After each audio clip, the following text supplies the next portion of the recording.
Sepasang suami istri di Tianmu mempekerjakan seorang BMI secara ilegal, menahan di rumah bahkan menyiksa dirinya. Ia tidak hanya mengalami cedera di gendang telinganya, giginya copot dan menderita luka-luka di sekujur tubuhnya. BMI ini meloloskan diri dan meminta bantuan dari temannya. Kantor Kejaksaan Distrik Silin dan kantor imigrasi menghampiri dan menahan majikan tanggal 18. 有关天母地区印尼籍刊物遭雇主凌虐案，本署依检察官指挥，会同士林分局。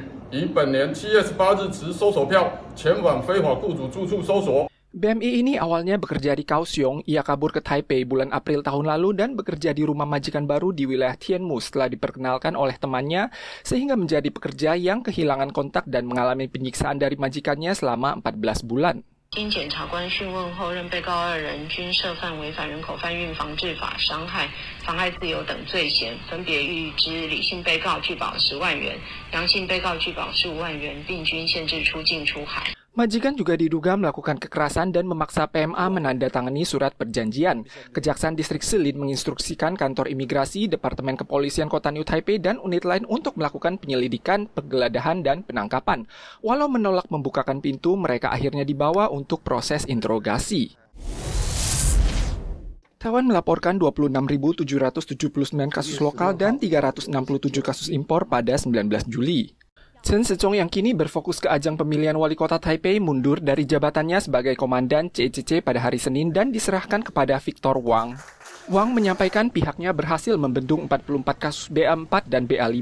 Dari total kasus asal luar negeri, 90% diantaranya merupakan strain virus mutasi, yang berarti bahwa kasus BA5 mancanegara sedang memanas, sehingga diprediksi kasus BA5 lokal akan mencapai puncaknya sekitar bulan Agustus hingga September. 推想应该是在8、9月的时候。 Wang menegaskan 3 tugas utama CCC adalah terus memantau situasi pandemi global, melakukan tinjauan wilayah perbatasan secara bergulir, dan menerapkan metode karantina dan menggunakan masker. Ada seorang pria 20-an tahun yang naik sepeda selama lebih dari 1 jam di bawah sengatan matahari. Ia pingsan dan dilarikan ke rumah sakit. Setibanya di UGD, suhu tubuhnya mencapai lebih dari 40 derajat Celcius. Dokter UGD mengingatkan pengendara motor atau sepeda di bawah suhu terik seharusnya banyak minum air untuk mencegah stroke akibat panas. Saat timbul gejala pusing atau mual, harus segera beristirahat di bawah tempat teduh.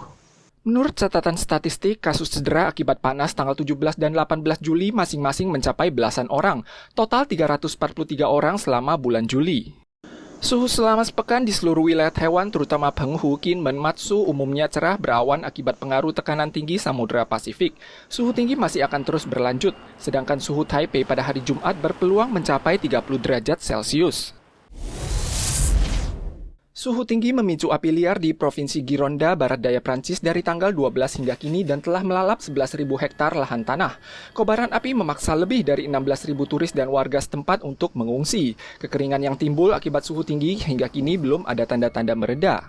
Suhu tanggal 17 mencapai 41 derajat Celcius di sebagian wilayah selatan Prancis. Biro Cuaca Prancis memprediksi suhu tanggal 18 berpeluang memecahkan rekor.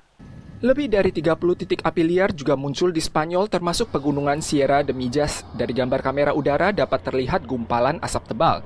Pesawat mengangkut air dari laut untuk disiram di lokasi kebakaran. Suhu di Portugis Kamis lalu mencapai 47 derajat Celcius memecahkan rekor bulan Juli. Selama beberapa hari terakhir, suhu tinggi dan api liar telah menelan ribuan korban jiwa di Spanyol dan Portugis. Suhu di Inggris Selatan tanggal 18 dan 19 bahkan menembus 40 derajat Celcius. 2 tahun lalu, pakar meteorologi Inggris sempat memprediksi cuaca selama 30 tahun dan memperkirakan suhu tertinggi di Inggris pada musim panas 2050 akan mencapai 40 derajat Celcius akibat pengaruh perubahan iklim. Namun tak disangka, suhu ekstrim ini malah tiba 28 tahun lebih awal. Otoritas tempat telah mengeluarkan peringatan merah, warga diimbau tidak usah keluar bila tidak perlu.